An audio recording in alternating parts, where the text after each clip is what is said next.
말과 불경 대신 짐승의 포효를 배운 아이, 짐승의 젖을 먹고 자란 아이가 인간 세상에 내려오자 벌어진 일. 하늘이 구멍 난 듯 눈이 쏟아지던 밤이었다. 세상은 온통 흰색이었으나 오직 한 곳만이 붉었다. 험준하기로 소문난 천마산 북쪽 끝자락, 사람의 발길이 닿지 않는 흑풍 골짜기 아래였다. 찢어질 듯한 바람소리 사이로 기이한 울음소리가 섞여들었다.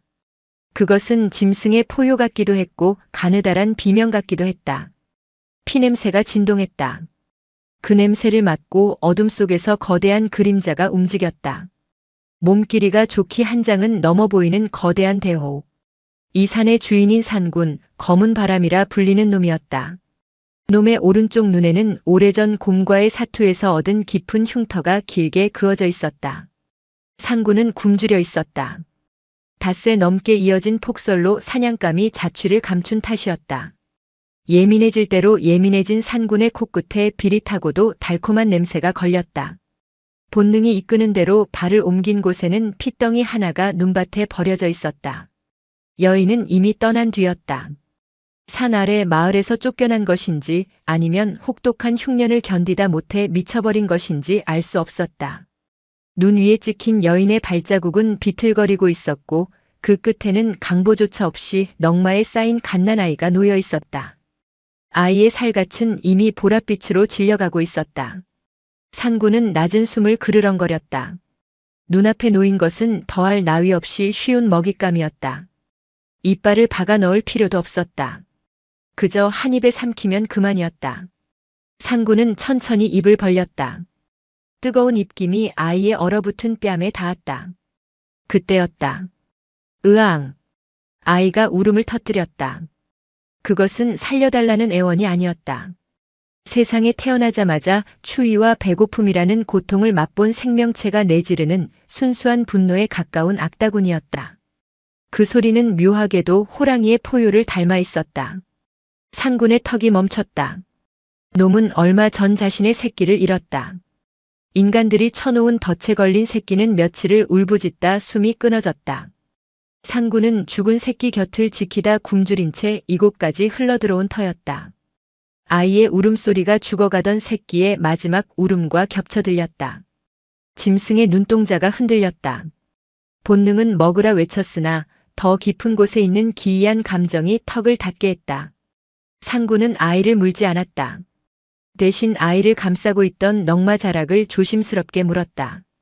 날카로운 송곳니가 아이의 살갗을 스치지 않도록 극도로 신경을 곤두세웠다. 눈보라를 뚫고 산군은 자신의 굴로 향했다. 바위 틈 깊숙한 곳, 바람이 들지 않는 굴 안쪽에는 며칠 전 사냥해 먹다 남은 어미 멧돼지의 사체가 있었다. 다행히 아직 온기가 완전히 가시지 않았고 저통에는 젖이 조금 남아 있었다. 산군은 아이를 멧돼지의 배 쪽에 내려놓았다. 본능적으로 젖 냄새를 맡은 아이가 필사적으로 멧돼지의 젖꼭지를 물었다. 말라붙어가는 짐승의 젖이 아이의 목구멍으로 넘어갔다. 상군은 그 모습을 묵묵히 지켜보았다. 제 배를 채우는 대신 놈은 웅크리고 앉아 자신의 거대한 몸으로 굴 입구에서 불어오는 찬 바람을 막아섰다. 호랑이의 털이 아이의 이불이 되었다. 그날 밤 천마산에는 짐승과 인간의 경계가 무너진 기묘한 동거가 시작되었다. 이것이 훗날 세상을 울릴 기이한 인연의 시작인 줄은 짐승도 아이도 알지 못했다. 시간은 짐승의 털갈이처럼 무심히 흘렀다. 5번의 겨울이 지났다. 흑풍 골짜기에는 괴물에 대한 소문이 돌기 시작했다. 약초꾼들 사이에서는 호랑이의 등을 타고 다니는 도깨비가 있다는 둥, 산군의 시중을 드는 동자가 있다는 둥 흉흉한 이야기가 오갔다. 하지만 누구도 그 실체를 확인하려 들지는 않았다. 산군의 영역은 곧 죽음의 땅이었기 때문이다. 아이는 짐승으로 자라났다. 아이는 2발로 걷는 법을 몰랐다. 4발로 기었고 뛸 때는 손과 발을 동시에 박차며 짐승처럼 도약했다. 머리카락은 엉겨붙어 갈기처럼 휘날렸고 손톱과 발톱은 갈고리처럼 굽어 있었다. 그르릉. 아이가 낮게 목을 울렸다. 눈앞에는 토끼 한 마리가 귀를 쫑긋거리고 있었다. 아이는 숨을 멈췄다. 상군에게 배운 사냥법이었다. 바람을 안고 소리를 죽이고 단 한 번의 도약으로 숨통을 끊는다. 탁! 아이가 땅을 박차고 튀어나갔다. 인간의 속도가 아니었다. 그러나 토끼는 재빨랐다. 간발의 차이로 토끼를 놓친 아이가 땅바닥을 구르며 괴성을 질렀다. 크악! 인간의 말이 아니었다. 그것은 짐승의 울음이었다. 분에 못 이겨 땅을 치는 아이의 뒤로 거대한 그림자가 드리워졌다. 산군이었다. 5년이라는 세월은 산군에게도 흔적을 남겼다. 윤기 흐르던 검은 줄무늬 털은 빛이 바랬고 걸음걸이도 예전만큼 경쾌하지 않았다. 오른쪽 뒷다리는 비 오는 날이면 눈에 띄게 절뚝거렸다. 하지만 눈빛만은 여전히 숲의 제왕다웠다. 산군은 바닥에 엎드린 아이의 엉덩이를 툭 쳤다. 일어나라. 무언의 신호였다. 아이는 벌떡 일어나 산군의 목덜미에 매달렸다. 거칠고 두꺼운 털의 감촉. 아이에게는 이 감촉이 세상의 전부였고 어미의 품이었다. 산군은 귀찮은 척 고개를 저으면서도 아이를 떨쳐내지 않았다. 둘은 숲을 가로질렀다. 산군이 앞서고 아이가 뒤따랐다. 때로는 아이가 앞서고 산군이 뒤를 봐주었다. 사냥할 때 산군은 아이를 안전한 바위 위나 나무 위에 올려두었다. 하지만 아이는 가만히 있지 않았다. 돌을 던져 사냥감의 시선을 분산시키거나 날카로운 나뭇가지를 휘두르며 위협하는 신용을 했다.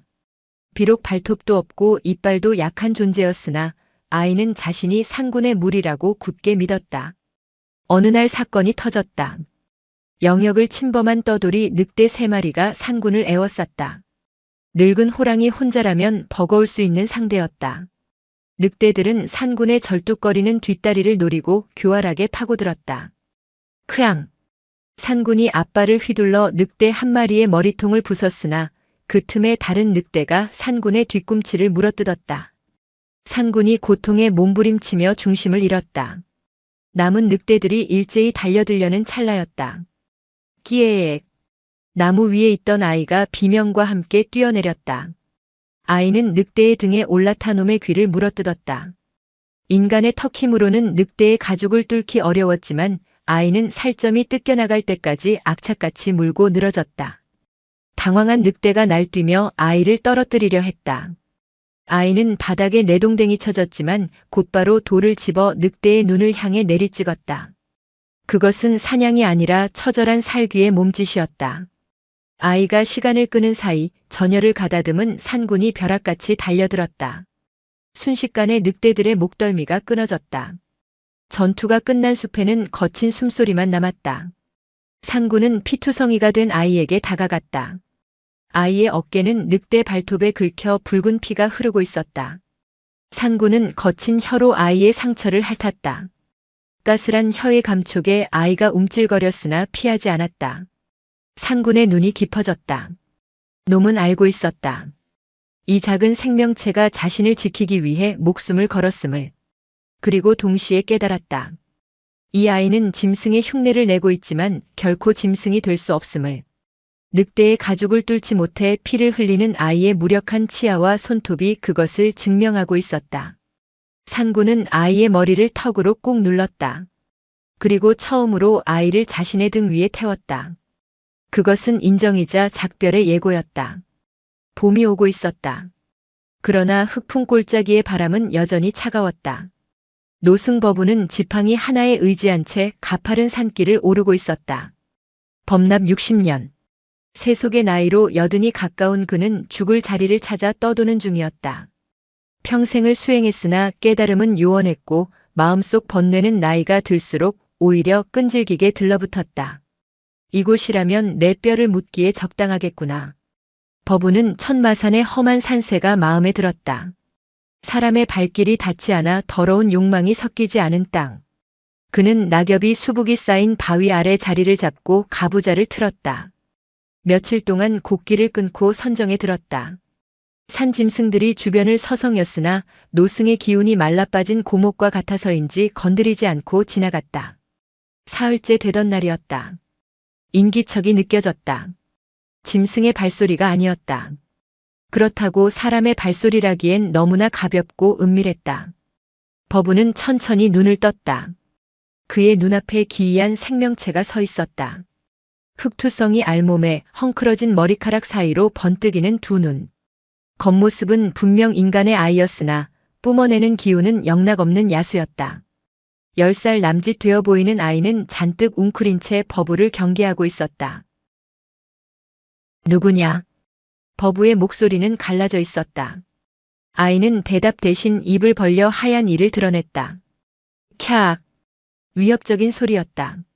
아이는 당장이라도 달려들어 버부의 목덜미를 물어뜯을 기세였다.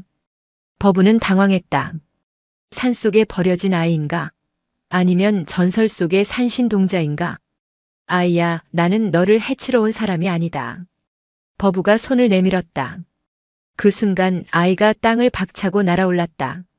버부는 본능적으로 지팡이를 들어 아이의 공격을 막았다. 쿵! 묵직한 충격이 손목을 타고 전해졌다. 아이의 힘은 상상 이상이었다.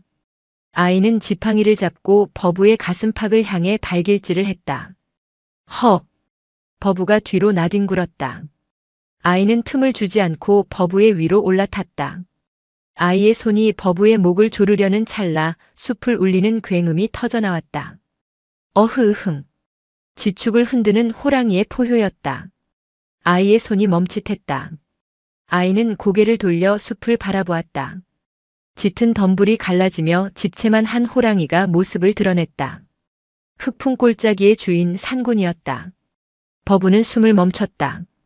죽음을 각오하고 들어온 산이었지만 압도적인 맹수의 위험 앞에서는 오금이 저렸다. 그런데 기이한 일이 벌어졌다.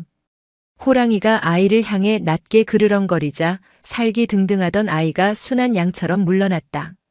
아이는 호랑이의 다리 곁으로 가서 몸을 비볐다. 호랑이는 아이의 머리를 혀로 핥아주며 버부를 뚫어지게 응시했다. 버부는 그 눈빛에서 전율을 느꼈다. 그것은 포식자의 살기가 아니었다.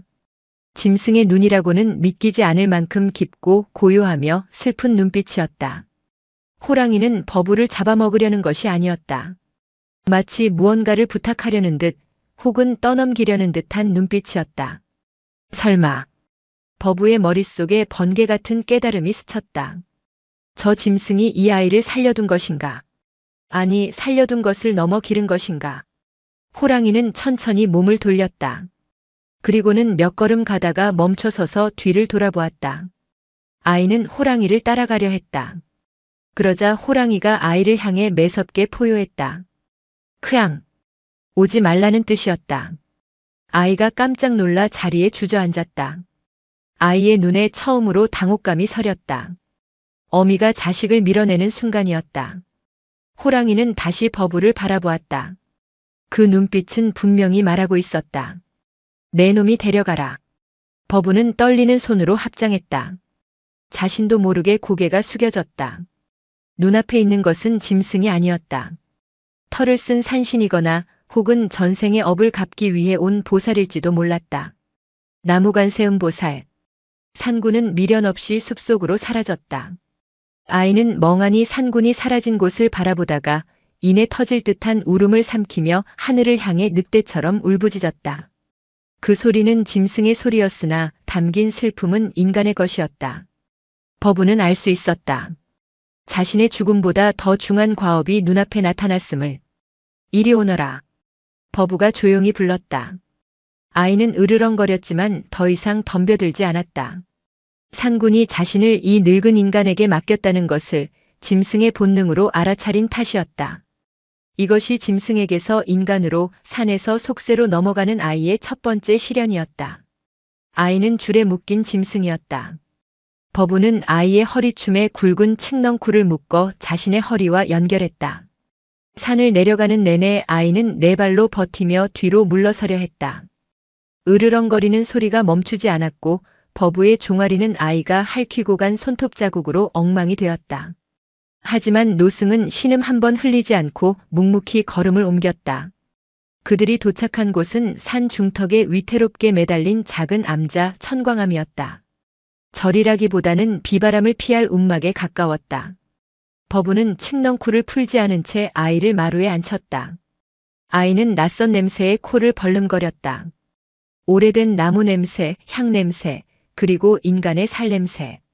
그 모든 것이 아이에게는 역겨운 악취였다. 이것이 밥이라는 것이다. 버부가 내민 것은 하얀 쌀밥과 된장국이었다. 아이는 밥그릇을 보자마자 손등으로 쳐내버렸다. 챙그랑. 사기 그릇이 깨지며 밥알이 마당에 흩어졌다. 아이는 버부를 노려보며 이빨을 드러냈다. 피냄새가 나지 않아. 아이의 눈은 그렇게 말하고 있었다. 아이가 원하는 것은 따뜻한 피가 흐르는 고기였다. 죽은 짐승의 내장에서 나는 비릿하고 고소한 냄새였다. 아무 냄새도 나지 않는 저 하얀 덩어리는 돌멩이나 다름없었다. 버부는 화를 내지 않았다. 깨진 조각을 주워 담고는 흩어진 밥알을 손으로 집어 자신의 입에 넣었다. 쌀 한 톨에는 농부의 땀 7근이 들어간다 했다. 짐승은 남기지 않으나 인간은 버리는구나. 내가 짐승보다 못하다면 내가 가르칠 것이고 짐승보다 낫다면 스스로 깨달을 것이다. 아이는 버부의 말을 알아듣지 못했다. 다만 늙은 인간이 바닥에 떨어진 것을 주워 먹는 모습이 마치 먹이가 없어 썩은 고기라도 핥던 겨울날의 상군과 닮았다고 느꼈다. 그날 밤 아이는 탈출을 시도했다. 문창호지를 찢고 튀어나가려 했으나 방문은 밖에서 걸어 잠겨 있었다. 아이는 문을 부수는 대신 방구석을 파헤치기 시작했다. 흙바닥이 나올 때까지 구들장을 손톱으로 긁어댔다. 손톱이 뒤집히고 피가 맺혔다. 아이는 고통을 느끼지 못했다. 오직 산으로 돌아가야 한다는 본능뿐이었다. 그곳에 어미가 있었다. 나를 버리고 간 그러나 여전히 그리운 나의 어미. 새벽녘 방문이 열렸을 때 버부가 본 것은 처참한 광경이었다. 방바닥은 피투성이가 되었고 아이는 탈진에 문지방에 머리를 박고 잠들어 있었다. 버부는 잠든 아이의 손을 닦아주며 나지막이 중얼거렸다. 상군이 너를 보낸 이유를 알겠구나. 너는 산에 있으면 짐승으로 죽을 운명이나 이곳에 있으면 인간으로 살 운명이다. 허나 인간이 되는 길은 짐승이 되는 길보다 훨씬 더 아프고 질긴 법이지. 버부는 약초를 지식여 아이의 손가락에 발라주었다. 아이는 꿈속에서도 산군의 털을 찾는 듯 허공을 더듬거렸다. 늙은 스님의 거친 손이 짐승의 털 대신 아이의 손을 잡아주었다. 계절이 바뀌어 숲이 짙은 초록으로 물들 무렵이었다. 천광한 마당에는 기이한 풍경이 펼쳐지고 있었다. 아이는 이제 삼배로 지은 승복을 입고 있었다. 하지만 그 모습은 영락없이 옷을 입은 원숭이 같았다. 아이는 옷이 거추장스러웠다. 소매를 걷어붙이다 못해 찢어버리기 일쑤였고 바지가 흘러내리면 그냥 벗어 던지고 알몸으로 뛰어다녔다. 버부는 그때마다 묵묵히 다시 옷을 입혔다. 가리지 않으면 짐승이고 가리면 사람이다. 부끄러움을 아는 것이 시작이다. 말은 통하지 않았으나 반복은 습관을 만들었다. 아이는 버부가 몽둥이를 들 때마다 억지로 옷을 꿰입었다. 가장 큰 문제는 식사였다. 아이는 여전히 밥을 거부했다. 굶주림을 참다 못해 마당을 기어다니는 개구리나 뱀을 잡아 산채로 씹어먹으려 했다. 그때마다 버부는 아이의 입을 벌려 뺏어냈다. 살아있는 것을 탐하지 마라. 버부의 호통은 산군의 포효만큼이나 매서웠다. 아이는 반항하며 버부의 팔을 물었다. 늙은 살점이 뜯겨나갔다. 그러나 버부는 아이를 놓지 않았다. 어느 날 버부는 산 아래 마을에 내려가 생선 한 마리를 구해왔다. 살생을 금하는 절집에서 비린내가 진동했다. 버부는 솥에 생선을 넣고 푹 끓였다. 하얀 살점이 풀어지자 아이의 눈이 번뜩였다. 먹어라. 버부가 국을 내밀었다. 아이는 허겁지겁 그릇에 머리를 박았다. 순식간에 그릇을 비운 아이가 입맛을 다셨다. 배가 차오르자 아이의 눈에 처음으로 도끼가 사라졌다. 버부는 그 모습을 보며 합장했다. 내 업보로 너를 살린다. 부처님, 이 아이가 사람의 맛을 알 때까지만 파괴를 용서하소서. 그날 이후 아이는 조금씩 변해갔다. 버부가 빗자루질을 하면 아이는 빗자루를 빼앗아 마당을 후려쳤다.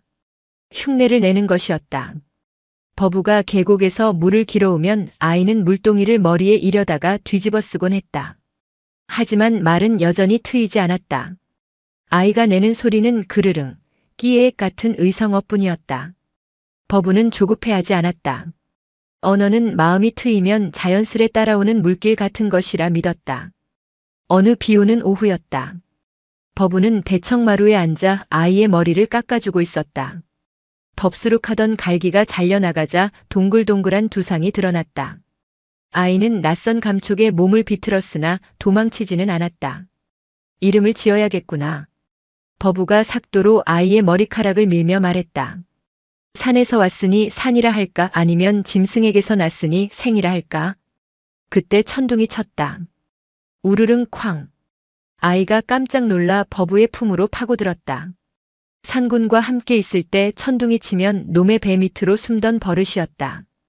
버부는 엉겁결에 아이를 안았다.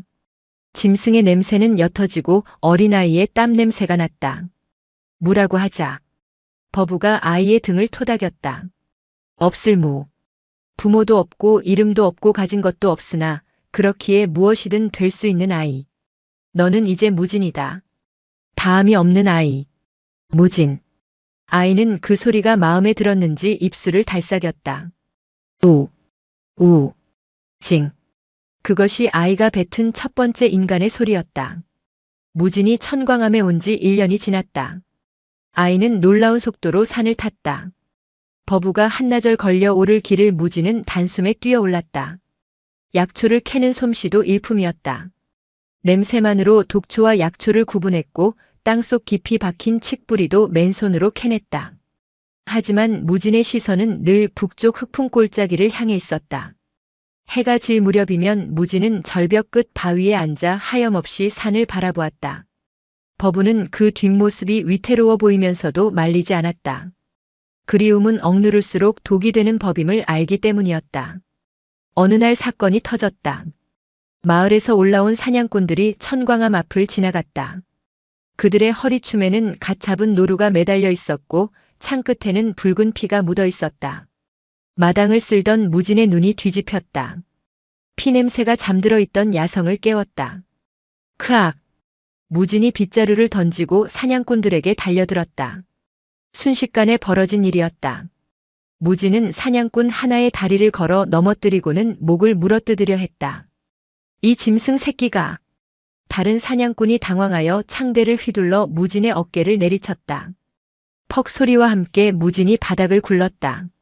하지만 고통은 무진을 더 흥분시킬 뿐이었다. 무진이 네 발로 자세를 낮추고 다시 도약하려는 순간이었다. 멈추어라. 버부의 고함이 산을 울렸다. 평소에 온화하던 목소리가 아니었다.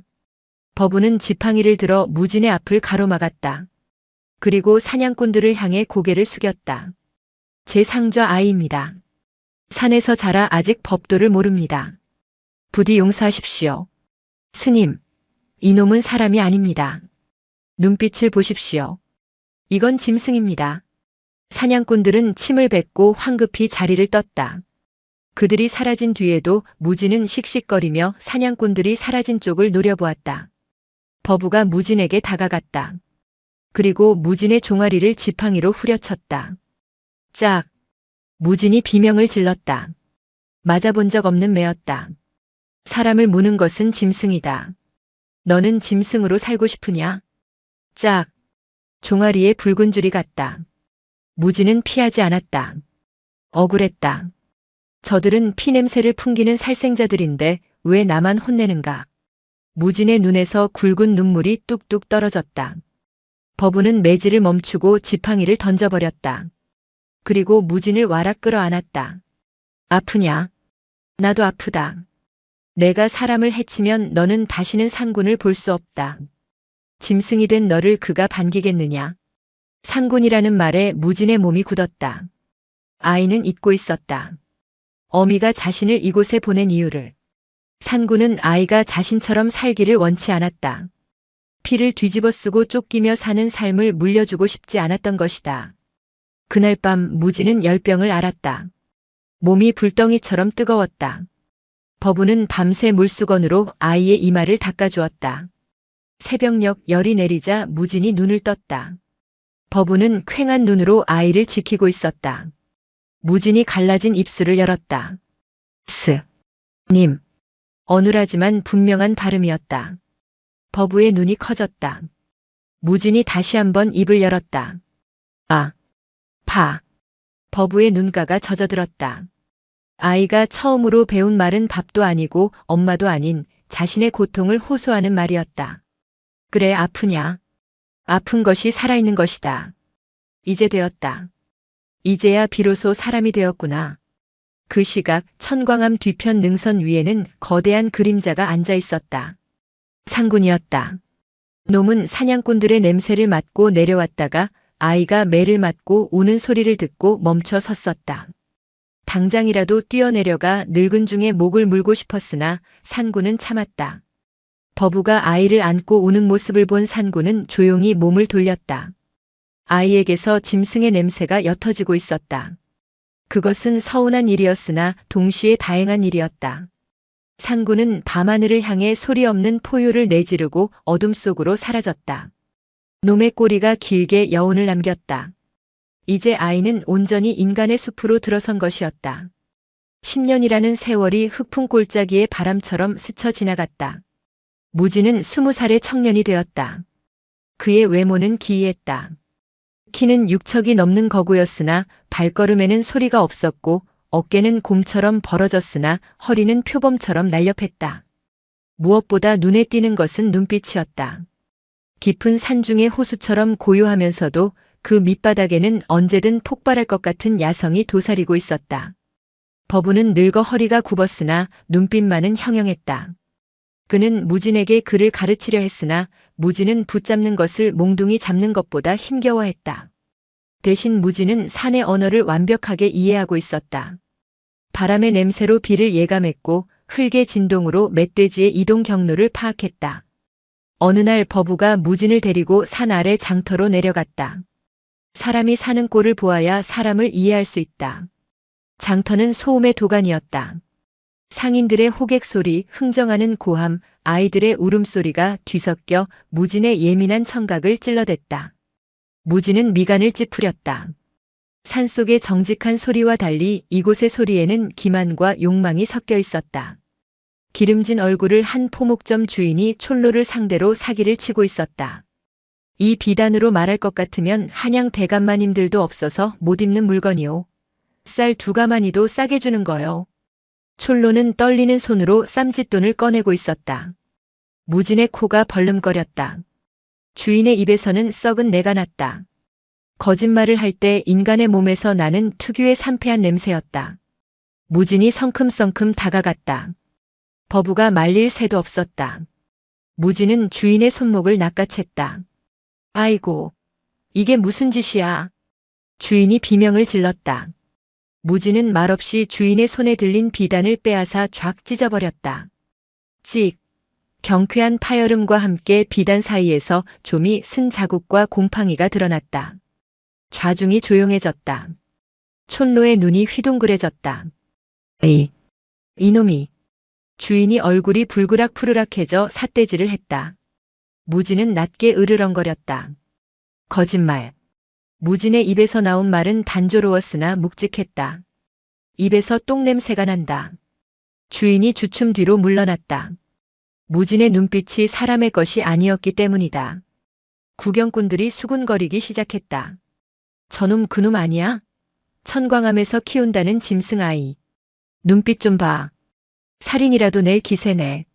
사람들은 사기꾼을 비난하기보다 무진의 이질적인 모습에 더 공포를 느꼈다.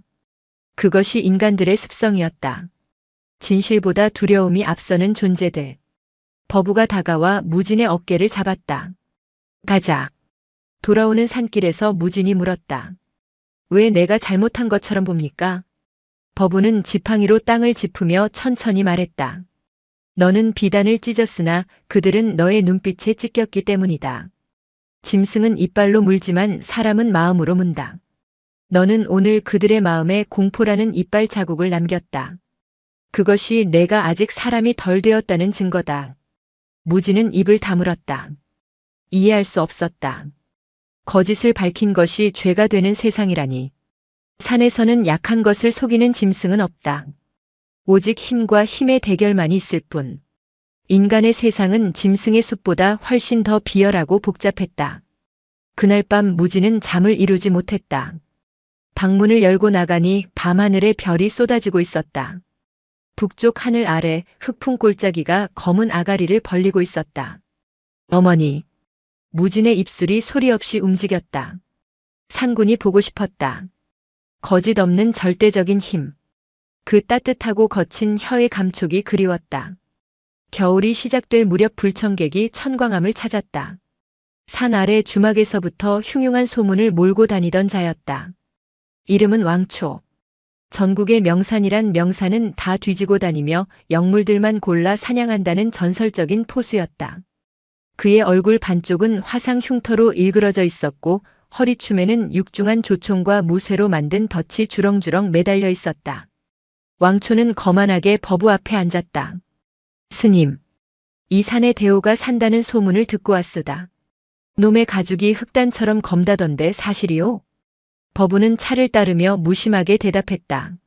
산짐승은 산에 살고 사람은 마을에 사는 법. 내 눈에는 다 같은 중생일 뿐 털 색깔은 보지 못했소. 왕초가 비릿하게 웃으며 찻잔을 들었다. 그때 마당에서 장작을 패던 무진이 도끼를 내려놓고 다가왔다. 왕초의 눈이 무진에게 꽂혔다. 사냥꾼의 본능이 경고등을 울렸다. 저놈은 보통 내기가 아니다. 근육의 움직임, 숨소리, 걸음걸이가 인간의 것이 아니었다. 이놈이 소문의 그 짐승 아이로구만. 왕초가 무진을 위아래로 훑어보며 빈정거렸다. 호랑이 젖을 먹고 컸다지. 그럼 내 놈 피에서도 짐승 냄새가 나겠구나. 무진의 눈썹이 꿈틀했다. 왕초에게서 역겨운 냄새가 났다. 쇠 냄새, 화약 냄새, 그리고 수많은 생명을 죽인 자만이 풍기는 피비린내. 그것은 무진이 가장 증오하는 냄새였다. 산에서 나가라. 무진이 낮게 말했다. 왕초가 흥미롭다는 듯 조총을 만지작거렸다. 호, 말도 할 줄 아나? 내 목표는 내 놈이 아니다. 저 골짜기에 숨어있는 늙은 고양이지. 듣자 하니 놈이 늙어 이빨도 다 빠졌다던데. 가죽이 상하기 전에 벗겨내야 값이 나가지 않겠나? 순간 무진의 이성이 끊어졌다. 크악! 무진이 순식간에 왕초의 멱살을 잡고 들어올렸다. 왕초는 거구였으나 무진의 괴력 앞에서는 어린아이처럼 들려 올라갔다. 당황한 왕초가 허리춤에 단도를 뽑으려 했으나 무진이 더 빨랐다. 무진은 왕초를 바닥에 내동댕이 쳤다. 쿠당탕. 마루장이 부서질 듯 울렸다. 무진이 왕초의 목을 밟으려는 찰나 법우의 고함이 터졌다. 무진아. 무진의 발이 허공에서 멈췄다. 왕초는 헐떡이며 기침을 토해냈다. 공포에 질린 눈이었으나 입가에는 비릿한 미소가 번졌다. 크크. 역시 놈하고 한패였군. 짐승 새끼가 사람 흉내를 낸다고 사람이 될 줄 아느냐. 왕초는 비틀거리며 일어났다. 그는 흙먼지를 털어내며 법우와 무진을 번갈아 보았다. 두고 보시오. 내 반드시 그놈의 가죽을 벗겨 이 마당에 깔아줄 테니. 왕초가 사라진 뒤에도 무진은 한참 동안 그가 사라진 곳을 노려보았다. 주먹 쥔 손에서 피가 배어나왔다. 법우는 한숨을 쉬며 깨진 찻잔을 치웠다. 피냄새를 맡은 늑대는 절대 물러서지 않는다. 올 것이 왔구나. 무진이 법우를 돌아보았다. 막아야 합니다. 그자는 어머니를 노리고 있습니다. 내가 가면 너도 죽고 그도 죽는다. 업보의 수레바퀴에 끼어들지 마라. 그럼 보고만 있으란 말입니까? 무진이 처음으로 법우에게 대들었다. 스님이 그러셨지 않습니까? 은혜를 모르면 짐승만도 못하다고. 나를 살린 분입니다. 내게 젖을 주고 품을 내준 분입니다. 부처가 자비라 하셨습니까? 내 눈엔 내 어머니를 죽이려는 저자를 방관하는 것이 더 잔인한 짓입니다. 무진은 뒤도 돌아보지 않고 암자를 뛰쳐나갔다. 법우는 잡지 않았다. 아니 잡을 수 없었다. 이미 아이의 등 뒤로 거대한 운명의 그림자가 드리워져 있었다. 천마산의 겨울은 혹독했다. 무릎까지 빠지는 눈이 온 산을 뒤덮었다. 무진은 밤마다 산을 탔다. 왕초가 설치한 덫을 찾기 위해서였다. 왕초는 교활했다. 짐승이 다니는 길목마다 교묘하게 덫을 숨겨놓았고 나뭇가지에는 독을 바른 창을 매달아 놓았다. 절뚝거리는 발, 오른쪽 뒷다리, 무지는 왕초가 노리는 것이 산군의 약점임을 알았다. 늙은 산군은 오른쪽 다리가 불편했다. 왕초는 그쪽을 집중적으로 공략하는 덫을 깔아두었다. 무지는 맨손으로 강철 덫을 해체했다. 손가락이 찢어지고 동상에 걸려 감각이 없었지만 멈출 수 없었다. 덫을 하나 해체할 때마다 어머니의 수명이 하루 늘어난다고 믿었다. 보름달이 뜬 밤이었다. 흑풍 골짜기 깊은 곳에서 낯익은 냄새가 났다. 10년이 지났어도 잊을 수 없는 쿰쿰하고도 따뜻한 냄새.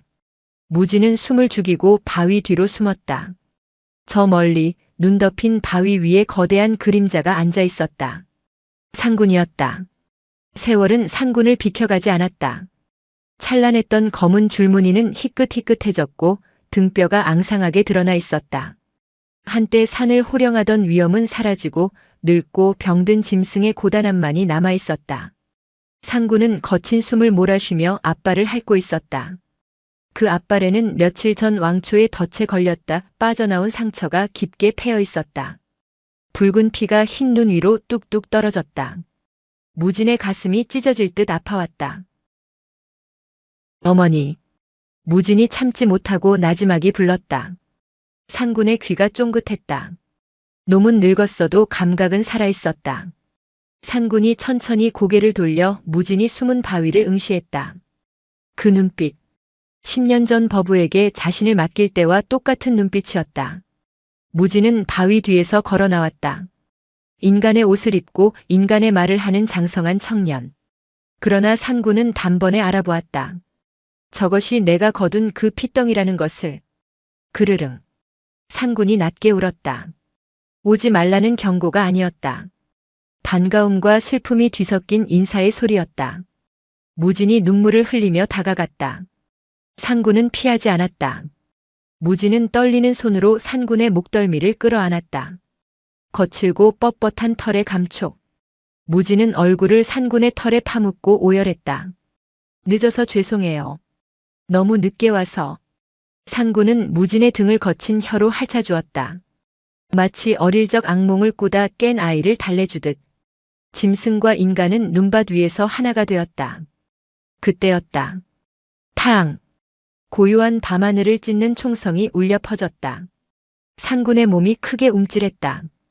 무진은 반사적으로 상군을 감싸 안았다.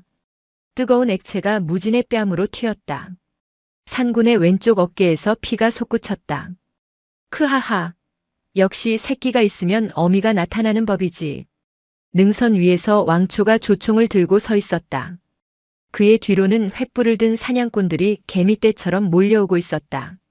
잡았다. 천마산의 주인이 오늘 밤 내 술안주가 되는구나. 왕초가 다시 총알을 장전했다.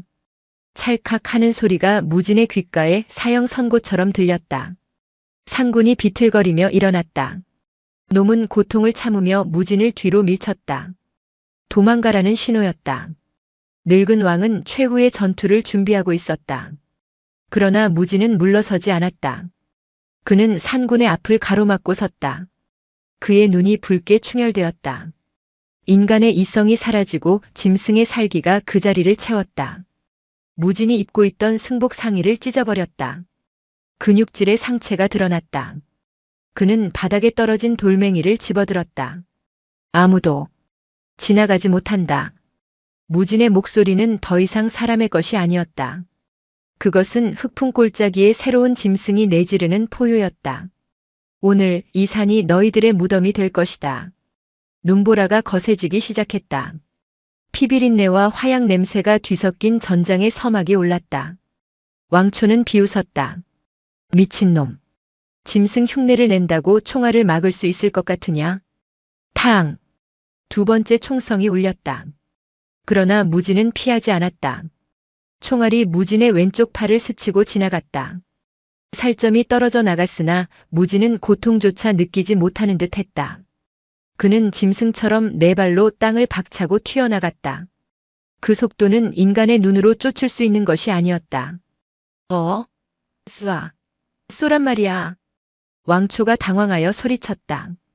사냥꾼들이 활과 창을 겨누었지만 무진은 이미 그들의 품 안으로 파고들었다. 우드득.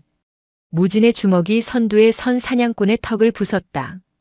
돌도끼에 맞은 듯 사냥꾼이 허공을 돌며 날아갔다. 다른 사냥꾼이 창을 찔렀으나 무진은 창대를 잡고 꺾어버린 뒤 부러진 창날을 사냥꾼의 허벅지에 박아 넣었다. 으악! 비명이 골짜기를 메웠다. 그것은 일방적인 학살이었다. 분노한 무진은 자비가 없었다. 죽이지는 않았으나 다시는 사냥을 할 수 없도록 팔다리를 꺾어 놓았다. 왕초는 공포에 질려 뒷걸음질 쳤다. 저건 사람이 아니야. 악귀다. 왕초는 다시 장전을 시도했다. 하지만 손이 떨려 화약이 바닥에 쏟아졌다. 그때 산군이 움직였다. 어깨에 총상을 입은 산군은 마지막 힘을 짜내어 왕초를 향해 도약했다. 이 짐승놈이. 왕초가 개머리판을 휘둘렀다. 산군은 늙고 병들었으나 썩어도 준치였다. 산군의 앞발이 왕초의 가슴을 강타했다. 왕초는 비명과 함께 절벽 아래로 굴러떨어졌다. 그러나 왕초는 혼자가 아니었다. 절벽 끝에 매달린 왕초는 품에서 화약을 꺼내 불을 붙였다. 같이 죽자. 이 짐승놈들아. 그는 화약통을 산군이 있는 쪽으로 던졌다. 치잉 마이너스. 불꽃이 타들어가는 소리. 무진은 본능적으로 위험을 감지했다. 어머니. 무진이 산군을 향해 몸을 날렸다. 산군 역시 무진을 보호하기 위해 무진의 위를 덮쳤다. 쾅! 거대한 폭발음과 함께 흙더미와 바위가 쏟아져 내렸다. 하얀 눈보라가 검은 연기에 뒤덮였다. 시간이 얼마나 흘렀을까? 무진은 매캐한 연기 속에서 눈을 떴다. 온몸이 으스러질 듯 아팠다. 그러나 자신은 살아있었다. 무겁고 따뜻한 무언가가 자신을 덮고 있었다. 어머니. 무진은 떨리는 손으로 자신을 덮고 있는 거체를 밀어냈다. 산군이었다. 놈은 폭발의 충격과 쏟아지는 바위를 온몸으로 받아내고 있었다. 등은 처참하게 찢겨나갔고 내장이 쏟아질 듯한 상처를 입었다. 하지만 산군의 눈은 무진을 보고 있었다. 살아있느냐? 그 눈빛은 그렇게 묻고 있었다. 무진은 오열하며 산군의 머리를 끌어안았다. 왜 저를 감싸셨어요? 늙고 병든 건 어머니인데. 살아야 할 건 어머니인데. 산군은 힘겹게 혀를 내밀어 무진의 눈물을 핥았다. 까슬한 혀의 감촉이 점점 차가워지고 있었다. 놈의 동공이 서서히 풀려갔다. 산군은 알고 있었다. 자신의 시대는 끝났음을. 그리고 자신이 길러낸 이 아이가 인간의 탈을 썼으나 산의 마음을 가진 이 아이가 자신의 뒤를 이어 산을 지킬 것임을. 산군이 마지막 숨을 길게 내뱉었다. 푸. 하얀 입김이 허공으로 흩어졌다. 거대한 대호의 고개가 툭 하고 떨어졌다. 천마산의 주인이 흑풍 골짜기의 전설이 눈을 감았다. 무진은 울부짖었다. 으아! 그 울음소리는 골짜기를 타고 흘러 천광암의 버부에게까지 닿았다. 버부는 염주를 굴리던 손을 멈추고 북쪽을 향해 합장했다. 산이 내려앉았구나. 무진은 밤새 산군의 곁을 지켰다. 눈이 내려 산군의 사체를 덮어주었다. 날이 밝자 무진은 맨손으로 땅을 팠다. 꽝꽝 얼어붙은 땅이었지만 무진의 손톱이 깨지고 피가 나도 멈추지 않았다. 그는 산군을 양지 바른 곳에 묻었다. 그리고 맹세했다. 다시는 무력하게 당하지 않으리라. 인간의 법도로 짐승을 지키리라. 무진이 산을 내려올 때 그의 눈빛은 완전히 달라져 있었다. 소년의 치기는 사라지고 깊은 슬픔을 간직한 어른의 눈빛만이 남아 있었다. 그는 더 이상 짐승도 아니었고 어설픈 인간도 아니었다. 그는 경계의 선자 양쪽의 세계를 모두 짊어진 자로서의 첫 발을 내디뎠다. 산군을 떠나보낸 후 7년이 흘렀다. 천광암에는 정막만이 감돌았다. 버부 스님은 이제 기력이다 하여 자리에서 일어나는 날보다 누워있는 날이 더 많았다. 무진은 27의 청년이 되어 있었다. 그는 더 이상 울지 않았다. 산군의 무덤 옆에 작은 움막을 짓고 3년을 지냈고 다시 절로 돌아와 버부의 수발을 들었다. 그의 몸은 바위처럼 단단해졌고 승복 위로 드러난 팔뚝에는 짐승과 싸우며 생긴 흉터들이 훈장처럼 남아 있었다. 어느 늦가을 밤이었다. 법우가 무진을 불렀다. 촛불조차 사그라드는 깊은 밤, 노승의 숨소리는 낙엽이 구르는 소리처럼 건조했다. 무진아. 예, 스님. 무진이 법우의 메마른 손을 잡았다.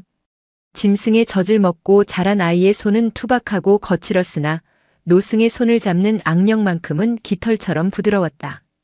내 너를 데려와 사람을 만들려 했으나 돌이켜보니 내가 나를 부처에게 더 가까이 데려갔구나. 법우가 희미하게 웃었다. 상구는 너에게 육신을 주었고 나는 너에게 말을 주었다. 허나 너를 완성하는 것은 그 둘이 아니다. 너는 무엇으로 살겠느냐? 무진은 대답하지 못했다. 상구는 산을 지키다 죽었고 법우는 돌을 닦다 죽음을 앞두고 있었다. 자신은 과연 무엇을 위해 살아야 하는가? 법우는 무진의 눈을 들여다보며 마지막 힘을 짜내어 말했다. 사람과 짐승의 경계는 없다. 오직 고통과 그것을 연민하는 마음이 있을 뿐이다. 부디 산이 되어라. 모든 생명이 기대어 쉴 수 있는 큰 산이 되어라. 법우의 눈이 천천히 감겼다. 잡고 있던 손의 온기가 빠져나갔다. 스님? 대답이 없었다. 무진은 법우의 코 밑에 손가락을 대보았다. 바람이 멈추었다. 천광암을 지키던 낡은 등불이 꺼졌다. 무진은 곡을 하지 않았다. 대신 법우의 시신을 정갈하게 닦고 수의를 입혔다. 그리고 마당에 장작을 쌓았다. 다비를 준비하는 그의 몸짓은 의식이라기보다 차라리 춤에 가까웠다.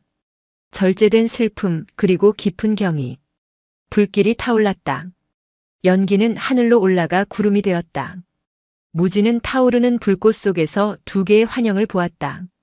눈보라 속에서 자신을 품어주던 산군의 거대한 등, 그리고 밥을 씹어 먹여주던 법우의 구분 등.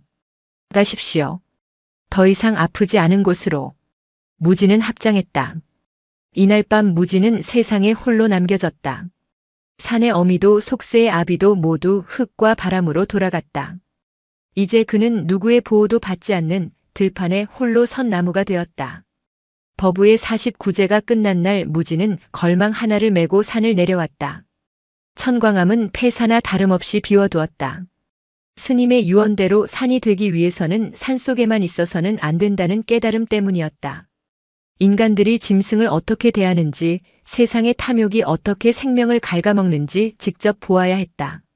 무진이 당도한 곳은 한양의 저작거리였다. 사람들은 무진을 힐끔거렸다. 승복은 낡아해졌으나 풍기는 기운이 예사롭지 않았다. 육척 장신의 거구가 성큼성큼 걸을 때마다 인파가 모세의 기적처럼 갈라졌다. 저작거리는 지옥도였다. 우시장에서는 소들이 눈물을 흘리며 끌려갔고 개장수 철창 안의 개들은 공포에 질려 떨고 있었다. 냄새가 무진의 코를 찔렀다. 공포의 냄새, 죽음의 냄새, 그리고 돈 냄새. 비키시오. 대감마님 행차시다. 하인들이 채찍을 휘두르며 길을 텄다. 가마꾼들이 땀을 뻘뻘 흘리며 지나갔고 그 뒤를 화려한 비단옷을 입은 사내들이 따랐다. 무진은 길가에 서서 그 행렬을 지켜보았다. 그때 가마 행렬 옆을 지나던 짐꾼의 당나귀가 무거운 짐을 이기지 못하고 주저앉았다. 이 몹쓸 짐승이. 짐꾼이 몽둥이로 당나귀를 후려쳤다. 퍽, 퍽. 당나귀가 비명을 질렀으나 짐꾼은 멈추지 않았다. 대감의 행렬을 막았다는 이유로 주변의 시선이 따가웠기 때문이다. 일어나. 당장 일어나지 못해. 몽둥이가 다시 허공을 갈랐다. 탁. 누군가 몽둥이를 잡았다. 짐꾼이 놀라 고개를 들었다. 무진이었다. 무진의 눈은 분노로 이글거리지 않았다. 깊은 우물처럼 고요했다. 그러나 그 고요함이 짐꾼을 압도했다. 놓으시오 스님. 남의 일에 참견 마시고. 짐꾼이 몽둥이를 빼내려 했으나 꿈쩍도 하지 않았다. 바위 틈에 낀 것 같았다. 때리지 마라. 무진의 목소리는 낮았다. 짐이 무거워 쓰러진 것이다. 내 짐을 나누어지면 될 것을 왜 매질로 해결하려 하느냐. 뭐요? 이 짐승이 꾀를 부리니까. 무진은 몽둥이를 빼앗아 두 동강을 내버렸다. 우지끈. 굵은 참나무 몽둥이가 지푸라기처럼 꺾였다. 구경꾼들이 숨을 삼켰다. 무지는 당나귀에게 다가갔다. 당나귀는 겁에 질려 뒷걸음질 쳤다. 무지는 무릎을 꿇고 당나귀와 눈을 맞췄다. 그리고 손을 뻗어 당나귀의 미간을 쓰다듬었다. 일어날 수 있다. 내가 도와주마. 말은 없었으나 마음이 전해졌다. 무지는 당나귀의 등에 실린 짐 절반을 덜어 자신의 어깨에 맸다. 그리고 당나귀의 엉덩이를 툭툭 쳤다. 놀랍게도 당나귀가 힘을 내어 일어섰다. 당나귀는 무진의 승복 자락에 얼굴을 비비며 콧김을 뿜었다. 고맙다는 인사였다. 무진은 짐꾼에게 짐을 돌려주지 않고 그대로 걸음을 옮겼다. 목적지까지 내가 지겠다. 너는 짐승의 고통을 짊어져 본 적이 있느냐? 짐꾼은 얼굴이 벌개져 아무 말도 못하고 무진의 뒤를 따랐다. 저작거리 사람들은 기이한 승려의 뒷모습을 오래도록 바라보았다. 짐승과 대화하는 스님, 짐승의 짐을 대신 지는 스님. 소문은 바람을 타고 한양 바닥에 퍼져나갔다. 소문을 듣고 무진을 찾아온 이가 있었다. 남사당패의 꼭두새였다. 스님, 내 듣자 하니 짐승을 잘 다루신다지요? 우리 패거리에 아주 골치 아픈 놈이 하나 있는데 좀 봐주시겠소? 무진은 거절하려 했으나 골치 아픈 놈이라는 말에서 느껴지는 비릿한 슬픔을 감지했다. 그는 묵묵히 꼭두새를 따라갔다. 천막 뒤편 거대한 무쇠 철장이 있었다. 악취가 진동했다. 배설물 냄새와 썩은 고기 냄새. 철장 안어둠 속에서 푸른 안광 2개가 번뜩였다. 표범이었다. 그것도 조선에서는 보기 드문 흑표범. 놈은 쇠사슬에 목이 묶인 채 좁은 철장을 뱅글뱅글 돌고 있었다. 살가죽이 쇠창살에 쓸려 털이 빠졌고 눈에는 광기가 서려 있었다. 이놈이 며칠 전부터 밥도 안 처먹고 조련사를 물어뜯으려 한단 말이오. 비싼 돈 주고 사온 놈인데 죽일 수도 없고. 스님이 기라도 좀 눌러주시오. 꼭두새가 혀를 찼다. 무진은 철장 앞으로 다가갔다. 표범이 무진을 보자마자 이빨을 드러내며 철창으로 돌진했다. 쾅! 철장이 요란하게 흔들렸다. 꼭두새는 기겁하며 뒤로 물러났으나 무진은 눈 하나 깜짝하지 않았다. 무진은 표범의 눈을 뚫어지게 바라보았다. 그 눈 속에서 무진은 보았다. 고향을 잃은 슬픔, 자유를 억압당한 분노, 그리고 지독한 외로움. 그것은 10수년 전 흑풍 골짜기에 버려졌던 자신의 눈이자 왕초의 총에 맞아 죽어가던 상군의 눈이었다. 문을 열어라. 무진이 말했다.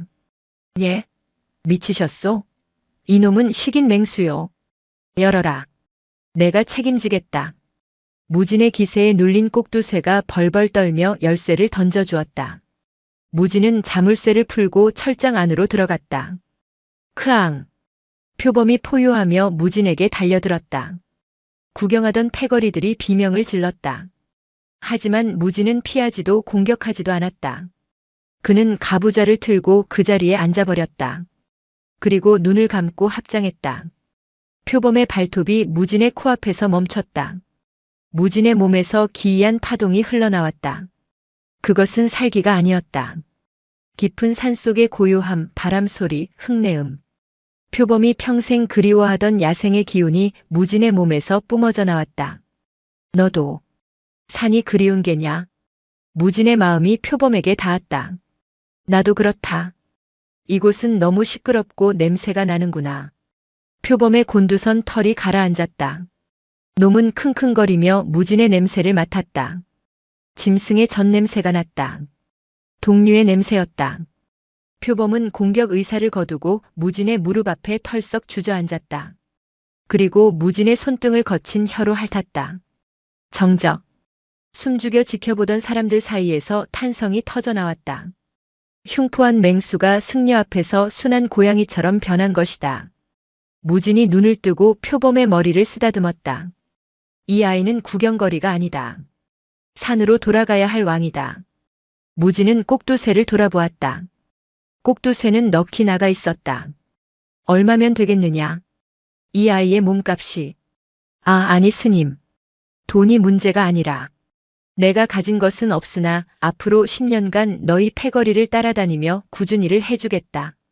짐을 나르고 맹수를 돌봐주겠다. 대신 이 아이를 풀어주어라. 무진의 제안은 파격적이었다. 천하장사나 다름없는 무진의 노동력은 표범 한 마리 값어치를 훨씬 넘어서는 것이었다. 꼭두쇠가 계산기를 굴리더니 넙죽절을 했다. 아이고, 그리만 해주신다면야 저야 감사하죠. 당장 풀어드리겠습니다. 그날 밤 무진은 표범을 데리고 성문 밖으로 나갔다. 북쪽 산을 향해 쇠사슬을 풀어주었다. 표범은 곧장 달려가지 않고 몇 번이나 뒤를 돌아보았다. 무진이 손을 흔들었다. 가라. 다시는 인간에게 잡히지 마라. 표범은 어둠 속으로 사라졌다. 무진은 빈 목줄을 손에 쥔 채 밤하늘을 올려다보았다. 별 하나가 유난히 밝게 빛나고 있었다.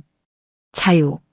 그것은 산군이 목숨으로 지키려 했던 가치였고 이제 무진이 세상에 돌려주어야 할 빚이었다. 무진은 남사당패와의 약속을 지키기 위해 그리고 더 많은 갇힌 것들을 해방하기 위해 다시 속세의 진흙탕 속으로 발을 내디뎠다. 이때부터 사람들은 그를 짐승 스님이라 부르기 시작했다. 무진이 남사당패를 따라 나선 지 어느덧 반년이 흘렀다. 패거리는 유랑했다. 충청도 험한 고개를 넘어 전라도의 너른 들판까지 그들은 바람처럼 떠돌았다. 무진의 역할은 짐꾼이었다. 남정네 서너시 달라붙어야 들 수 있는 쇠말뚝이나 솥단지를 그는 혼자서 거뜬히 짊어졌다. 패거리들은 무진을 곰 스님이라 불렀다. 힘이 장사이고 곰처럼 과묵하며 무엇보다 곰과 대화를 나누기 때문이었다. 패거리에는 늙은 곰 한 마리가 있었다. 이름은 단지. 단지는 콧두레가 꿰인 채 평생을 제주 넘으며 살아온 짐승이었다. 놈의 털은 윤기를 잃어 푸석했고 발바닥은 뜨거운 장터 바닥에 대어 굳은 살이 박혀 있었다. 조련사가 채찍을 들면 단지는 조건반사적으로 앞발을 들고 덩실거리는 흉내를 냈다. 그 춤은 인간이 보기엔 흥겨웠으나 무진이 보기엔 처절한 몸부림이었다. 어느 날 밤 무진은 단지의 우리 옆에 앉아 있었다. 그르릉. 단지가 철창 사이로 코를 내밀었다. 무진은 주머니에서 사과 하나를 꺼내 단지에게 주었다. 단지는 사과를 아작아작 씹으며 무진의 손냄새를 맡았다. 아프다. 발이 뜨겁다. 쉬고 싶다. 단지의 마음이 무진에게 전해져 왔다. 무진은 말없이 단지의 갈라진 발바닥에 차가운 진흙을 발라주었다. 조금만 참거라. 내 약속 기한이 끝나면 너를 데리고 지리산 깊은 골로 가마. 그때 조련사 칠성이 다가왔다. 그는 술에 취해 비틀거렸다. 스님, 그 미련한 짐승한테 뭐하러 정을 줍니까? 어차피 짐승은 돈 벌어주는 기계요.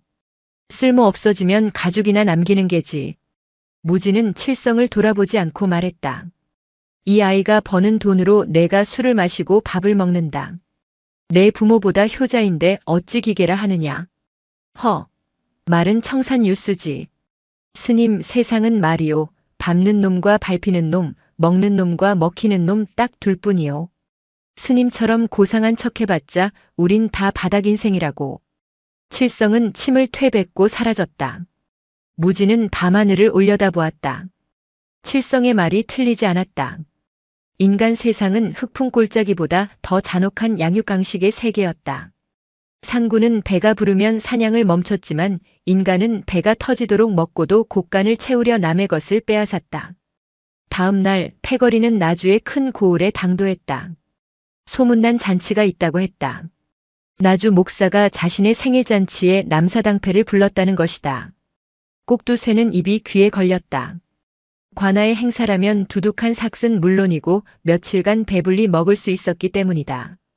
하지만 무진은 관아의 높은 담장을 보며 불길한 기운을 느꼈다.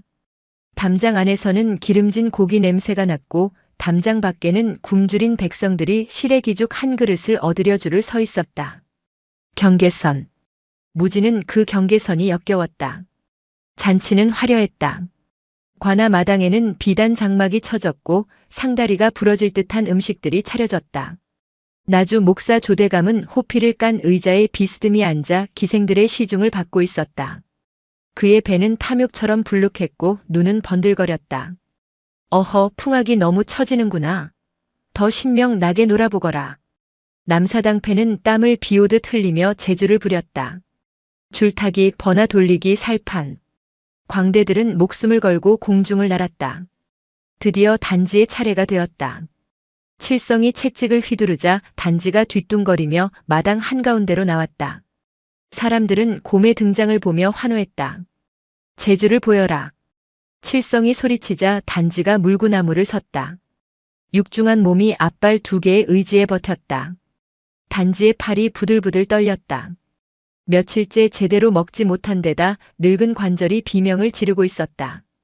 쿵. 결국 단지가 중심을 잃고 쓰러졌다. 흙먼지가 일었다. 좌중의 웃음소리가 뚝 끊겼다. 조대감의 미간이 찌푸려졌다. 에잉. 곰 녀석이 굼뜨기 짝이 없구나. 내 생일잔치에 재수없게 넘어지다니. 칠성이 당황하여 채찍으로 단지를 후려쳤다. 일어나. 이놈이 빠져가지고. 짝, 짝. 단지가 고통에 으르렁거렸다. 하지만 몸이 말을 듣지 않았다. 칠성은 대감의 눈치를 보며 더욱 세게 매질을 했다. 피가 튀었다. 무진이 무대 뒤에서 짐을 나르다 그 광경을 목격했다. 그의 눈이 차갑게 가라앉았다. 그때 조대감이 손을 들어 칠성을 제지했다. 그만해라. 칠성이 안도의 한숨을 쉬며 조아렸다. 죄송합니다, 사또. 이놈이 늙어서. 그래, 늙었으면 쓸모가 없지. 안 그래도 요새 기력이 쇠한 참인데 잘 되었구나. 조대감이 혀를 날름거렸다. 저놈의 오른쪽 앞발을 잘라오너라. 곰 발바닥이 정력에 그리 좋다지 않느냐. 오늘 잔치의 특식으로 삼아야겠다. 마당에 정적이 감돌았다. 꼭두새가 사색이 되어 엎드렸다. 사또. 저놈은 저희 식구입니다. 10년을 동고동락한. 내 놈 목을 대신 바치겠느냐? 조대감의 서슬 퍼런 호통에 꼭두새는 입을 다물었다. 관아의 포졸들이 칼을 뽑아들고 단지에게 다가갔다. 단지는 본능적으로 죽음을 감지하고 뒷걸음질 쳤다. 칼날이 번뜩이며 내려치려는 순간이었다. 캉! 누군가 던진 쇳덩이가 포졸의 칼을 쳐냈다. 칼은 허공을 날아 조대감의 술상 앞에 꽂혔다. 누구냐? 조대감이 벌떡 일어났다. 마당 한 구석에서 거대한 그림자가 걸어 나왔다. 승복은 땀과 흙으로 얼룩졌으나 눈빛만은 맹수처럼 형형한 사내 무진이었다. 그 곰은 먹는 것이 아니다. 무진이 단지의 앞을 막아섰다. 저 짐승은 너희를 위해 평생 춤을 췄다. 그 대가가 고작 도축이냐? 저 미친 중놈이. 조대감이 삿대질을 했다. 여봐라. 저놈과 곰을 당장 쳐 죽여라. 내 오늘 곰 고기와 중 고기를 같이 맛볼 것이다. 포졸 10여 명이 창을 겨누고 포위망을 좁혀왔다. 구경하던 백성들은 비명을 지르며 도망쳤다. 잔치판은 순식간에 수라장으로 변했다. 무진은 단지를 돌아보았다. 미안하다. 지리사는 조금 늦어지겠구나. 단지가 무진의 엉덩이에 머리를 비볐다. 함께 싸우겠다는 뜻이었다. 늙은 곰과 젊은 승려. 둘은 등을 맞대고 탐욕스러운 인간들을 노려보았다. 죽여라. 포졸들이 일제히 달려들었다. 창끝이 무진의 가슴과 등을 노렸다. 무진은 숨을 깊게 들이마셨다. 흑풍 골짜기의 차가운 공기가 폐부로 들어오는 듯 했다. 짐승은 살기 위해 죽이지만 인간은 죽이기 위해 죽인다. 나는 짐승의 방식으로 너희를 제압하겠다. 무진이 땅을 박찼다. 그의 움직임은 무술이라기보다 야수의 본능에 가까웠다. 창이 찌르고 들어오면 몸을 비틀어 피하고 곧바로 포졸의 품으로 파고들어 턱을 올려쳤다. 벅! 뼈가 부서지는 소리가 났으나 무진은 급소를 피했다. 죽이지는 않되 다시는 일어날 수 없게 만드는 것. 그것이 법우 스님이 가르친 불살생이자 산군이 가르친 제압이었다. 무진이 포졸 하나를 잡아 던지자 2~3명이 볼링핀처럼 쓰러졌다. 그 사이 다른 포졸이 단지의 옆구리를 찔렀다. 크엉! 단지가 고통에 몸부림치며 앞발을 휘둘렀다. 포졸의 가슴팍이 찢겨나갔다. 단지는 늙었으나 맹수였다. 피냄새를 맡은 곰의 야성이 깨어났다. 창을 던져라. 가까이 가지 말고 창을 던져. 조대감이 마루 위에서 고래고래 소리쳤다. 포졸들이 뒤로 물러나 창을 투창하기 시작했다. 슉, 퍽. 창 하나가 무진의 어깨에 박혔다.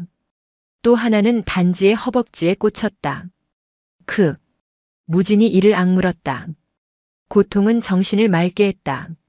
그는 어깨에 박힌 창을 뽑아 반으로 꺾어버렸다. 피가 솟구쳤으나 그는 멈추지 않았다.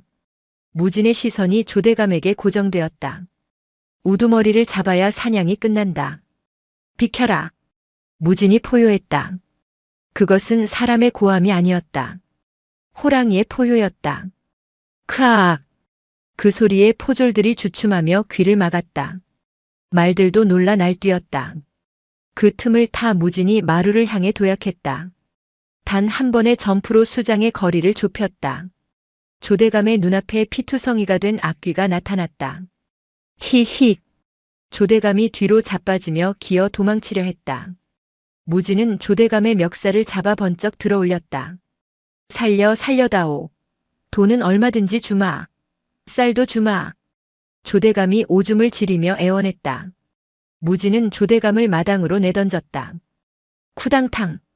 잔치상은 뒤집어지고 술병이 깨졌다. 무진은 조대감의 가슴을 밟고 섰다. 포졸들이 감히 다가오지 못했다. 백성의 고혈을 빨고 짐승의 살까지 탐하는 자여. 무진의 목소리가 관할을 울렸다. 내 살점은 달더냐? 내 피는 향기롭더냐? 무진이 주먹을 높이 쳐들었다. 내려치면 머리통이 박살날 상황이었다. 숨죽여 지켜보던 백성들 사이에서 죽여라 하는 작은 외침이 터져나왔다. 그 외침은 불길처럼 번져 죽여라, 죽여라 하는 함성이 되었다. 무진의 주먹이 떨렸다. 분노가 사리가 되어 손끝을 지배하려 했다. 죽이면 끝난다. 이 더러운 탐관 오리를 없애면 세상이 조금은 깨끗해질 것이다. 그때였다. 우우. 낮은 울음소리가 들렸다. 단지였다. 창에 찔려 피를 흘리는 단지가 무진에게 다가오고 있었다. 단지는 무진의 바짓단을 물고 고개를 저었다. 그만해라. 피냄새가 너무 지독하다. 단지의 눈은 슬펐다. 놈은 알고 있었다. 여기서 더 피를 보면 무진 또한 인간 사냥꾼들과 다를 바 없는 존재가 된다는 것을. 짐승이 인간의 살인을 말리고 있었다. 무진의 주먹에서 힘이 풀렸다. 그는 천천히 발을 치웠다. 짐승에게 감사해라. 이 아이가 내 목숨을 살렸다. 무진은 쓰러진 단지를 안아 일으켰다. 거대한 곰이 무진의 어깨에 기대어 축 늘어졌다. 가자. 무진이 걸음을 옮겼다. 포졸들이 길을 막으려 했으나 무진의 눈빛을 보고는 슬금슬금 길을 터주었다. 누구도 덤빌 엄두를 내지 못했다. 관아 문을 나서자 수많은 백성이 서 있었다. 그들은 무진과 곰을 경외 어린 눈으로 바라보았다. 누군가 주먹밥 하나를 무진의 손에 쥐어주었다. 스님, 고맙구만요. 10년 묵은 체증이 다 내려갑니다요. 무진은 묵묵히 고개를 숙였다. 그들은 성을 빠져나가 숲으로 들어갔다. 안전한 곳에 이르러 무진은 단지를 내려놓았다. 단지의 숨이 거칠었다. 상처가 너무 깊었다. 조금만 참아라. 약초를 캐오마. 무진이 일어나려 하자 단지가 앞발로 무진의 손을 잡았다. 굳은 살 박인 투박한 곰 발바닥. 가고 싶다. 단지의 눈빛이 흐려지고 있었다. 이제 춤추지 않아도 되는 곳으로. 뜨거운 땅이 없는 곳으로. 무진은 단지의 머리를 끌어안았다. 눈물이 승복을 적셨다. 그래. 이제는 쉬어라. 너는 충분히 고생했다. 단지는 무진의 품에서 마지막 숨을 내쉬었다. 평생을 코투레에 끌려다니던 곰은 죽어서야 비로소 자유를 얻었다. 무진은 단지를 양지 바른 언덕에 묻어주었다. 산군의 무덤을 만들 때처럼 맨손으로 땅을 팠다. 무덤가에 들꽃을 꺾어 놓았다. 다음 생에는 맹수로 태어나지 마라. 인간으로도 태어나지 마라. 그저 바람으로 태어나 자유롭게 흐르거라. 무진은 남사당패로 돌아가지 않았다. 빚은 갚았다. 아니, 빚을 갚은 것은 무진이 아니라 목숨으로 무진의 살인을 막아준 단지였다. 무진은 삭발한 머리를 쓸어내렸다. 그의 마음속에 새로운 화두가 자리 잡았다. 세상은 거대한 철장이다.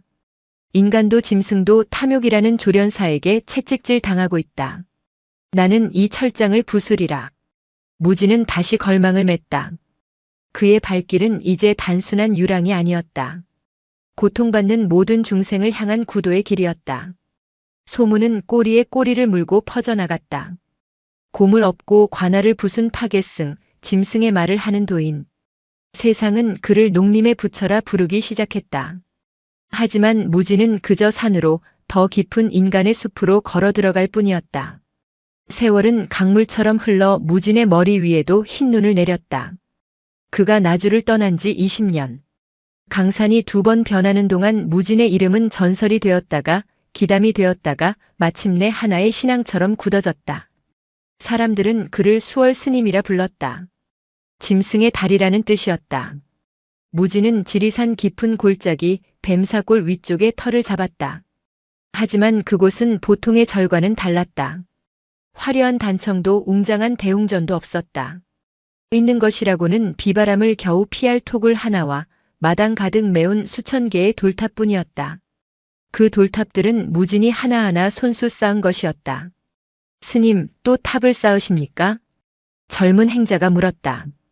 그는 백정 출신으로 세상의 멸시를 견디다 못해 산으로 들어와 무진의 제자가 된 이였다. 무진은 묵묵히 바위를 들어 올렸다. 칠순을 바라보는 나이였지만 그의 팔 근육은 여전히 고목나무 뿌리처럼 단단했다. 어제 멧돼지 한 마리가 덫에 걸려 죽었다. 뱃속에 새끼가 5이나 있더구나. 이것은 그 6 생명을 위한 집이다. 무진이 바위를 내려놓자 쿵 하고 땅이 울렸다. 무진의 절 만생사에는 불상이 없었다. 대신 가장 높은 탑 꼭대기에 호랑이의 형상을 한 자연석 하나가 놓여 있었다. 무진은 그 돌을 부처님이라 불렀다. 이곳을 찾는 신도들도 기이했다. 가죽을 다루는 갑밭이, 고기를 써는 백정, 사냥꾼을 그만둔 포수, 버림받은 기생들. 세상에서 가장 천하다고 손가락질 받는 이들이 아름아름 찾아와 무진 앞에 엎드렸다. 스님, 저는 평생 소를 잡았습니다. 제 손에 죽은 소가 수천 마리입니다. 이 죄를 어찌 씻습니까? 백정 노인이 울며 물었다. 무진은 노인의 피 묻은 손을 자신의 2 손으로 감싸주었다. 너는 죄를 지은 것이 아니다. 세상의 배고픔을 대신 짊어진 것이다. 소가 죽으며 남긴 고기는 누군가의 피가 되고 살이 되었다. 내가 죽인 것이 아니라 소가 너를 통해 보시한 것이다. 무진은 노인을 데리고 탑 앞으로 갔다. 절을 하라. 내 손에 죽은 소들을 위해, 그리고 그 고기를 먹고 산 사람들을 위해. 미안해하지 말고 고마워해라. 짐승은 원망을 남기지 않는다. 오직 인간만이 죄책감을 가질 뿐이다. 무진의 법문은 파격적이었다. 그는 불경을 외는 대신 숲의 소리를 듣게 했고 참선하는 대신 밭을 갈고 버려진 짐승을 거두게 했다. 만생사 주변에는 다리 부러진 노루, 날개 꺾인 매, 늙은 늑대들이 사람과 뒤섞여 살았다. 늑대가 마당을 어슬렁거려도 누구 하나 비명을 지르지 않았다. 이곳은 인간의 절이 아니라 짐승과 인간이 공존하는 거대한 굴이었다. 무지는 밤마다 탑돌이를 했다. 탑 하나를 돌 때마다 옛 기억들이 스쳐 지나갔다. 차가운 젖을 물리던 산군, 따뜻한 밥을 주던 버부, 춤추다 죽은 곰단지. 그 모든 죽음이 모여 지금의 자신을 만들었음을 그는 뼈저리게 느꼈다. 산다는 것은 빚을 지는 일이다. 나는 이 빚을 다 갚고 갈 수 있을까? 무진의 눈빛이 깊은 밤하늘의 별처럼 고요하게 빛났다. 가을비가 추적추적 내리던 날 불청객이 찾아왔다. 조정에서 파견된 차코갑사 대장 강도만이었다. 그는 조선 최고의 명사수로 소문난 자였다. 그의 눈은 매처럼 날카로웠고 등에는 최신식 화승총이 매어 있었다. 수하 10여 명을 거느린 그는 위압적인 태도로 만생사 마당에 들어섰다. 이곳 주지라는 늙은 중이 내 놈이냐? 강도만이 무진을 보며 거만하게 물었다. 무진은 마당에서 병든 오소리의 상처를 씻겨주고 있었다. 주지는 없습니다. 그저 밥 축내는 늙은이가 있을 뿐입니다. 말장난할 시간 없다. 나라님께 진상할 백호 가죽이 필요하다. 이 산 어딘가에 천년 묵은 백호가 산다지. 내 놈이 짐승들과 소통한다 들었다. 놈이 있는 곳을 불어라. 무지는 하던 일을 멈추지 않고 대답했다. 이 산에 백호는 없습니다. 다만 산의 주인들이 있을 뿐입니다. 주인의 허락 없이 들어온 자는 빈손으로 돌아가는 법입니다. 이 요망한 땡중이. 강도만이 화승총의 개머리판으로 무진의 어깨를 밀쳤다. 무진은 바위처럼 꿈쩍도 하지 않았다. 오히려 밀친 강도만이 뒤로 휘청거렸다. 강도만의 눈빛이 변했다. 늙은 승려의 몸에서 뿜어져 나오는 기운이 예사롭지 않았다. 좋다. 내 놈이 말하지 않는다면 내 방식대로 찾겠다. 이 산을 샅샅이 뒤져서라도 놈의 가죽을 벗겨갈 것이다. 강도만은 수하들을 이끌고 산 더 깊은 곳으로 들어갔다. 무지는 그들의 뒷모습을 보며 나지막이 중얼거렸다. 비냄새 속에 흙냄새가 섞여 있다. 산이 노하고 있구나. 그날 밤 예고 없는 폭우가 쏟아졌다. 하늘이 뚫린 듯 물이 퍼부었다. 무지는 잠을 이루지 못하고 톡을 밖을 서성였다. 새벽녘 벼락 같은 굉음이 산을 울렸다. 우르르 쾅. 산사태였다. 강도만 일행이 올라간 쪽이었다. 제자들이 놀라 뛰어나왔다. 스님, 산이 무너졌습니다. 안다. 밧줄과 괭이를 챙겨라. 살생을 하러 간 자들이나 죽게 내버려 둘 수는 없다. 무진이 앞장섰다. 칠순의 노인이라고는 믿기지 않는 속도였다. 사고 현장은 처참했다. 거대한 흙더미와 바위가 계곡을 덮쳤다. 강도만의 수하들은 대부분 흙에 파묻혀 신음하고 있었고 강도만은 부러진 소나무 사이에 다리가 끼어 꼼짝도 못하고 있었다. 사 살려주시오. 천하의 차코갑사 대장도 자연의 분노 앞에서는 나약한 인간일 뿐이었다. 흙탕물이 그의 코앞까지 차오르고 있었다. 무진이 밧줄을 몸에 감고 급류 속으로 뛰어들었다. 물살이 거셌으나 무진은 네 발로 바닥을 기어 강도만에게 접근했다. 짐승의 보법이었다. 내 손을 잡아라. 무진이 소리쳤다. 강도만은 흙탕물 속에서 무진의 손을 잡았다. 거칠고 투박한 손. 그러나 그 어떤 밧줄보다 단단한 손이었다. 무진은 젖먹던 힘을 다해 소나무를 들어 올렸다. 크으. 노구의 핏줄이 터질 듯 팽팽해졌다. 소나무가 꿈틀하고 움직인 틈을 타 제자들이 강도만을 끌어냈다. 구조된 강도만은 만생사 구들장에 누워 벌벌 떨었다. 저체온증으로 입술이 파랗게 질려 있었다. 무진은 젖은 옷을 벗어 던지고 자신의 맨몸으로 강도만을 껴안았다. 무슨 짓이오? 가만히 있어라. 짐승들은 추위에 떨면 서로의 체온으로 목숨을 건진다. 내가 살고 싶다면 인간의 체면 따위는 버려라. 무진의 몸은 뜨거웠다. 마치 거대한 화로 같았다. 강도만은 무진의 품에서 묘한 안도감을 느꼈다. 어릴 적 어머니 품 같기도 하고 거대한 짐승의 털 속에 파묻힌 것 같기도 했다. 다음 날 아침 강도만은 깨어났다. 비는 그쳤고 산은 언제 그랬냐는 듯 고요했다. 강도만은 마당에 나가 자신의 화승총을 찾았다. 총은 흙투성이가 되어 반쯤 부서져 있었다. 무진이 다가와 따뜻한 차 한 잔을 건넸다. 총은 고치면 되지만 한 번 잃은 목숨은 고칠 수 없다. 아직도 백호를 잡고 싶으냐? 강도만은 부서진 총을 내려다보았다. 그리고 무진의 눈을 보았다. 어젯밤 급류 속에서 자신을 구하던 그 눈빛은 사냥감이 아닌 생명을 보는 눈빛이었다. 강도만은 무릎을 꿇었다. 제가 산을 몰랐습니다. 짐승을 몰랐고 사람을 몰랐습니다. 강도만은 산을 내려가며 다시는 총을 잡지 않겠다고 맹세했다. 그는 훗날 붓을 들어 전국의 산을 유람하며 지도를 그리는 고산자가 되었다고 전해진다. 강도만이 떠나고 며칠 뒤 무진은 자신의 죽음을 직감했다. 몸이 아프거나 병든 것은 아니었다. 다만 숲에 나뭇잎이 질 때를 알 듯, 짐승이 자신의 굴로 돌아갈 때를 알 듯, 그렇게 자연스럽게 알게 되었다. 채비를 하여라. 무진이 수제자에게 일렀다. 어디로 가십니까가 스님? 고향으로 간다. 내 시작된 곳에서 끝을 맺으려 한다. 무진은 만생사를 제자들에게 맡겼다. 이곳은 절이 아니다. 숲이다. 담장을 쌓지 말고 문을 달지 마라. 누구나 들어와 쉬고 언제든 떠날 수 있게 하라. 그것이 내 마지막 가르침이다. 무지는 걸망 하나만 메고 길을 떠났다. 그의 목적지는 북쪽 천마산 흑풍골짜기였다. 노구의 몸으로 수백 리 길을 걷는 것은 고행이었다. 그러나 무진의 발걸음은 가벼웠다. 길에서 만나는 들개들이 꼬리를 치며 따랐고 까치들이 머리 위를 맴돌았다. 사람들은 그를 알아보지 못했으나 짐승들은 그가 누구인지 알아보았다. 한 달 만에 천마산 입구에 당도했다. 산은 70년 전과 변함이 없었다. 여전히 험준하고 바람은 차가웠다. 무지는 기억을 더듬어 옛 천광암터를 찾았다. 암자는 허물어져 주춧돌만 남았고 버부 스님의 부도탑만이 이끼 낀 채 서 있었다. 무지는 탑 앞에 엎드려 절을 했다. 스님, 저 왔습니다. 짐승으로 태어나 사람으로 살다가 다시 산으로 돌아왔습니다. 그리고 그는 더 깊은 산속으로 흑풍골짜기로 향했다. 사람의 발길이 끊긴 원시림. 가시덤불이 옷을 찢고 살을 긁었으나 무지는 개의치 않았다. 낯익은 바위, 낯익은 냄새가 그를 반겼다.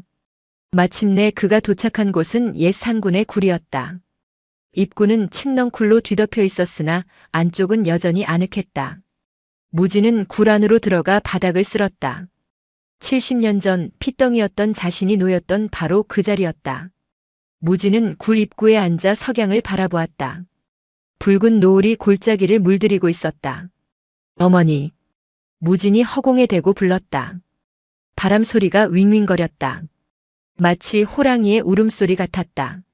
무진의 눈가에 주름진 미소가 번졌다. 그는 준비해 온 향을 피우지 않았다.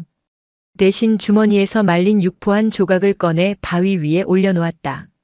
짐승의 제사상이었다. 오래 기다리셨지요. 이제야 숙제를 다 마쳤습니다. 무지는 가부좌를 틀고 앉았다. 그의 호흡이 숲의 리듬과 하나가 되었다. 들숨에 바람이 들어오고 날숨에 번뇌가 나갔다. 그때였다. 어둠이 내리는 숲속에서 푸른 안광 두 개가 나타났다. 호랑이였다. 상군이라 불릴 만큼 거대하지는 않았으나 젊고 탄탄한 몸을 가진 호랑이였다. 놈은 무진을 보고도 경계하거나 으르렁거리지 않았다. 천천히, 아주 천천히 다가왔다. 무진은 눈을 떴다. 두려움은 없었다. 내가 나를 마중 나왔구나. 호랑이는 무진의 코앞까지 다가와 킁킁거렸다. 늙은 인간에게서 나는 짐승의 냄새. 호랑이는 무진의 무릎에 머리를 비볐다. 70년 전 산군이 그러했듯이 무진은 떨리는 손으로 호랑이의 머리를 쓰다듬었다. 거친 털의 감촉. 아, 이것이었다. 평생을 찾아 헤매던 고향의 감촉. 고맙다. 정말 고맙다. 무진의 고개가 천천히 떨어졌다. 호흡이 멈추었다. 심장이 마지막 박동을 멈추었다. 호랑이는 무진의 곁을 떠나지 않았다. 놈은 무진의 옆에 웅크리고 앉아 긴 밤을 지켰다. 새벽이 오고 첫눈이 내리기 시작했다. 흰 눈이 무진의 어깨와 호랑이의 등 위로 소복이 쌓였다. 죽음과 삶, 인간과 짐승의 경계가 눈 속에 파묻혀 사라졌다. 오직 고요한 산만이 그 모든 것을 품에 안고 있었다. 겨울이 가고 봄이 왔다. 흑풍골짜기의 얼음이 녹아 계곡물이 불어나는 소리가 요란했다. 만생사의 주지가 된 무진의 수제자 해월은 스승을 찾아 떠날 채비를 했다. 스승이 산으로 들어간 지 꼬박 100일이 지난 시점이었다. 스님, 혼자 가시렵니까? 젊은 승려들이 물었으나 해월은 고개를 저었다. 스승님의 마지막 길은 소란스러워서는 안 된다.